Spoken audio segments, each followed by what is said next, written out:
Bem-vindos ao podcast O Sangue que é em Nós, um projeto da Associação Portuguesa contra a Leucemia, em colaboração com a International Myeloma Foundation.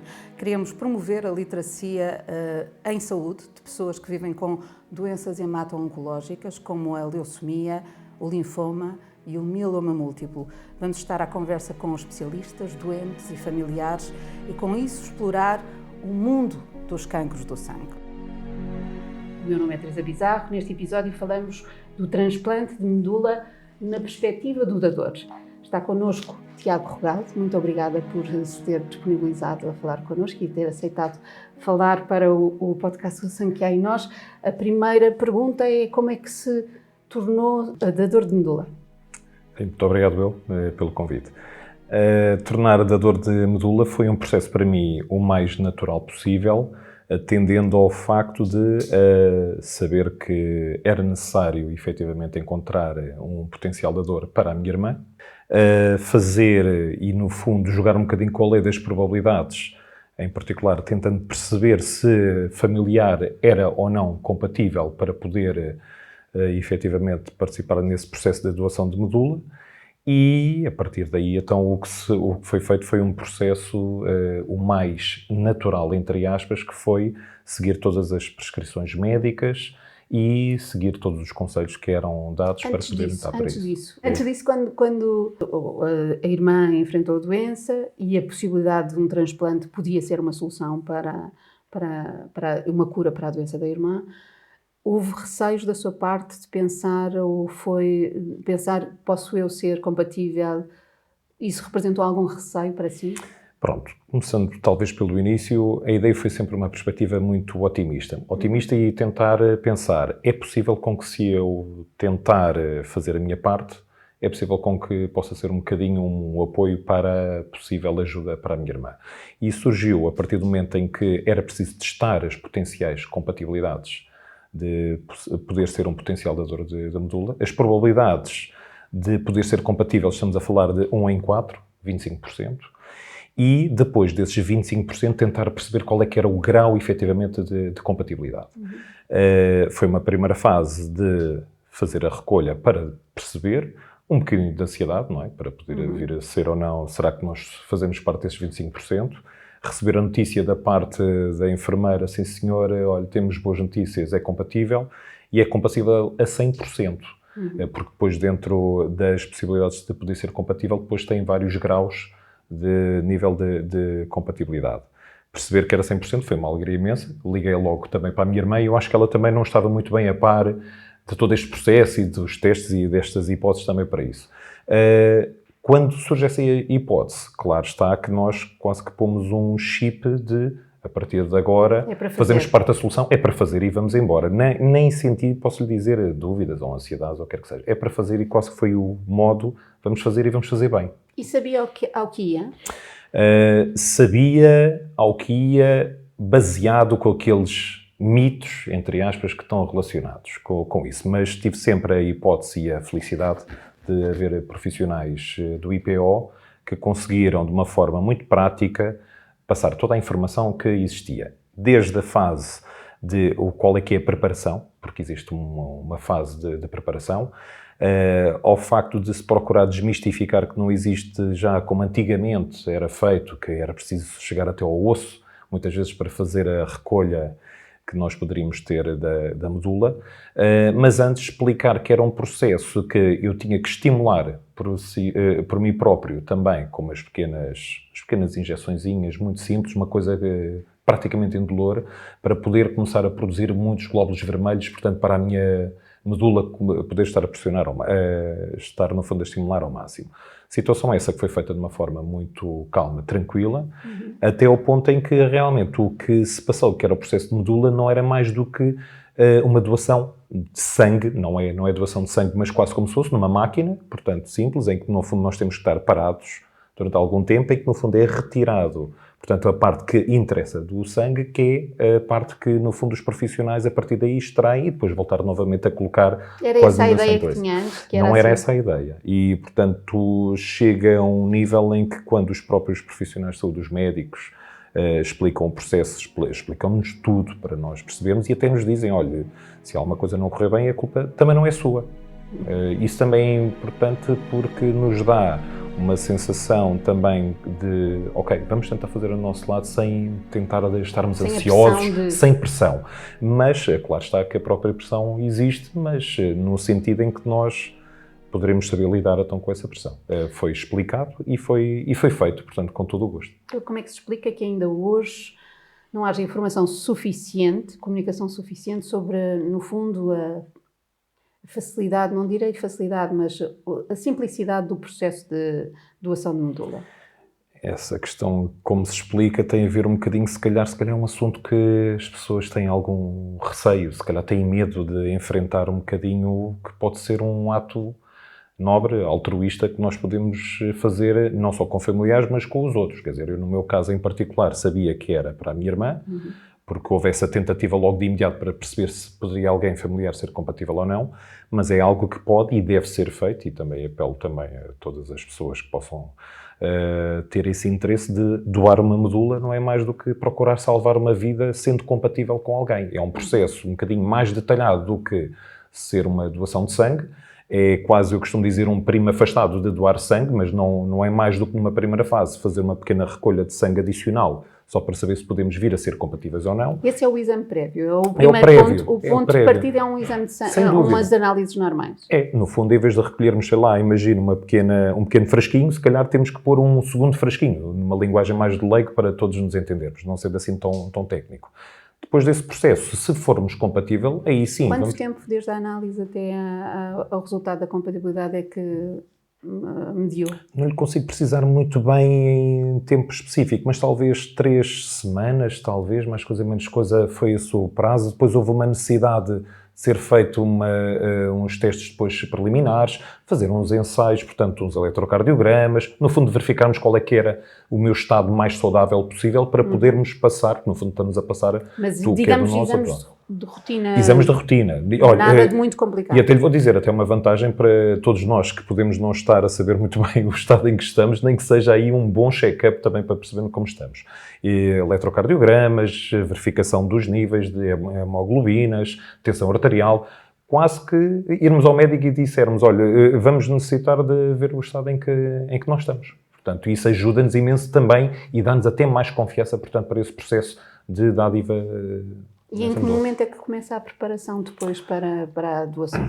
Olha, o que eu me recordo é que foi cerca de uma semana, mais ou menos uma semana antes do processo de doação de medula, houve a necessidade de, durante 5 dias, mais coisa menos coisa, de fazer a tal estimulação que lhe digo da minha medula, que não é mais do que... Tal foi feito em casa? Foi em casa, portanto, tudo com as instruções dadas pelos profissionais de saúde, de uma forma muito simples, não tem dificuldade que se sinta, e se houver sempre uma outra pequena reação que nós podemos ter, é um paracetamol, no sentido de podermos, se tivermos uma pequena dor de cabeça, alguma coisa, porque não é mais do que o nosso organismo que está a estimular, está a reagir, mas a reagir no bom sentido. É nós sentirmos que, quando vamos fazer a doação de medula, está ao nível máximo a nossa medula para podermos contribuir, extrair, não é? Neste caso, o que nós tínhamos para poder passar, portanto, para ser armazenado e a partir daí ser feita então a transfusão e, neste caso, o transplante de medula, portanto, para a pessoa necessitada.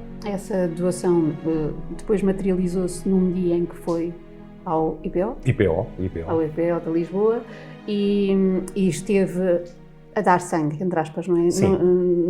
Tiveram a tirar sangue durante quanto tempo? Posso-lhe explicar que ainda me lembro um bocadinho. Essa é a parte que eu me lembro, que foi a parte que realmente demorou mais tempo. Sim. É a única parte em que realmente demora mais tempo. O resto quase que são cuidados de saúde preliminares que nós temos que ter ao longo de todo este processo. Chegar cedo e ao chegar cedo, portanto, ficar a partir daí numa cama, no IPO, preparar-nos a máquina, explicar-nos o que é que a máquina faz. Isso vai-nos dando sempre uma segurança, o acompanhamento dos profissionais, médicos, enfermeiros, perceber o que é que nós vamos fazer, se estamos bem, se estamos bem dispostos, um acompanhamento fantástico, sempre presencial. E depois, a partir daí, estar deitado durante 5 horas. Isso é que é a parte que demora mais tempo. Mas se nós pensarmos que estamos ali naquela fase, que vemos o equipamento a fazer o seu trabalho, que no fundo não é mais do que a extração do que o que nós precisamos do sangue, não é separar os vários componentes do sangue. À medida que estamos a ser, no âmbito desse processo, temos o acompanhamento dos profissionais de saúde, está bem, sente-se bem, precisa de alguma coisa. Portanto, sentir esse conforto, dentro do facto de nós termos de estar parados de um lado para o outro, sentimos ainda assim, portanto, o mais tranquilos possíveis. Sentiu-se acompanhado durante todo o processo? Senti-me acompanhado porque é um processo que até senti que os próprios profissionais de saúde levam isto com muito rigor mesmo. Durante o tal processo que lhe estava a dizer, ter que estar com um braço para ser feita a extração, portanto, de sangue, não é? No outro braço também ter que estar a ser feita depois a respectiva, após a ferse, que no fundo é o processo técnico, em que no fundo retira o sangue, depois de retirado os componentes que são necessários, volta-se depois a incorporar o resto do material sanguíneo dentro do outro lado. O facto de nós estarmos ali parados durante tanto tempo, também quase que sentimos a tal confiança de termos médicos, os enfermeiros, sempre a acompanharem o processo. Portanto, foi algo que nunca me senti em nenhum lado, ou com dúvidas, ou sozinho, ou inseguro, nunca senti nada disso. Até porque, tal como disse no início, estive sempre focado, sabia para aquilo que ia e demorasse o tempo que fosse necessário, não é? Portanto, E a seguir? Olha, a seguir fiquei cheio de fome. Acho que é importante explicar isso, porque estava cheio de fome quando terminei este processo. Acredito. Digo-lhe uma coisa, é uma sensação, eu tenho que comer rapidamente, foi isso que senti.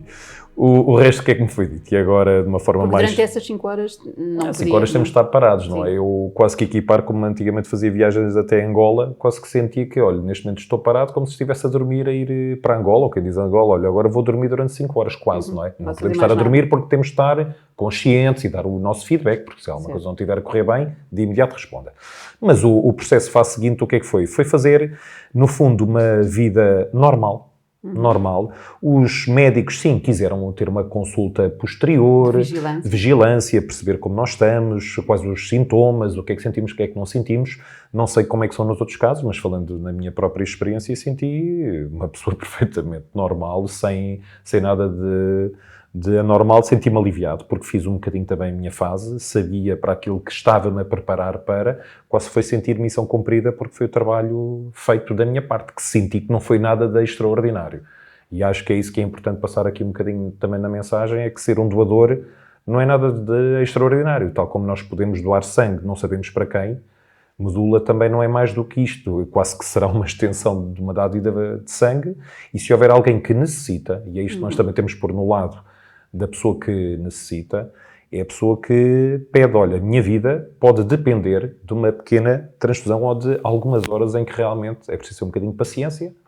No caso do Tiago, teve o que desencadeou o seu registro, a sua doação, foi a doença da irmã. O que é que pode convencer as pessoas e mobilizar as pessoas que não têm um caso próximo a serem dadores de sangue? O que é que, na sua opinião, podia ter mobilizado assim antes? Olha, sendo muito pragmático, que eu sou muito pragmático nisto, se for com alguém da sua família, um filho, um pai, uma mãe, um irmão, isso, uma pessoa, se pensar assim deste modo, e sabemos que infelizmente há N casos que têm surgido e alguém sempre familiar, mais direto, mais afastado, tem estado a passar cada vez mais por estas situações. Basta parar um bocadinho e pensar, se eu fizer um bocadinho esta minha parte, pequenas gotas podem fazer um oceano. E acho que é um bocadinho esta dinâmica de quando há pedidos de dádivas de sangue, na televisão, na comunicação social, percebemos que existem tendências das pessoas irem.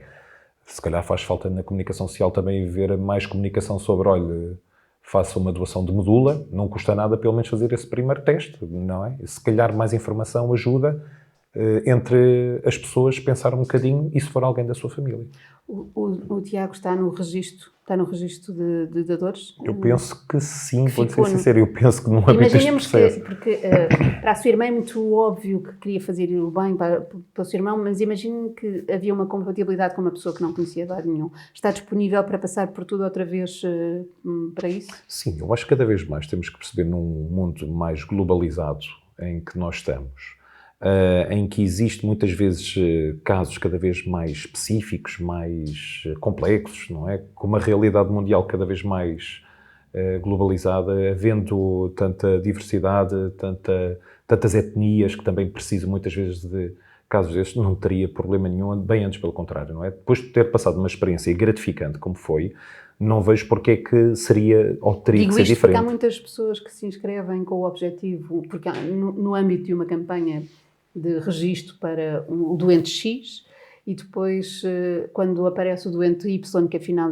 este é que é compatível, e as pessoas já não estão interessadas ou desistem, ou seja, a ação de se inscrever como dador é como dador benévolo e para um doente anónimo. Claro. À partida deverá ser essa. E foi essa a preocupação Certo. de me passar essa mensagem também. O que lhe posso dizer, e acho que é importante cada um de nós percebermos, é que cada vez mais nós sentimos que não estamos cá sozinhos, não conseguimos ter uma sociedade cada vez mais individualista, porque muitas vezes precisamos, e precisamos sempre todos uns dos outros. E cada vez mais se nota isso, não é?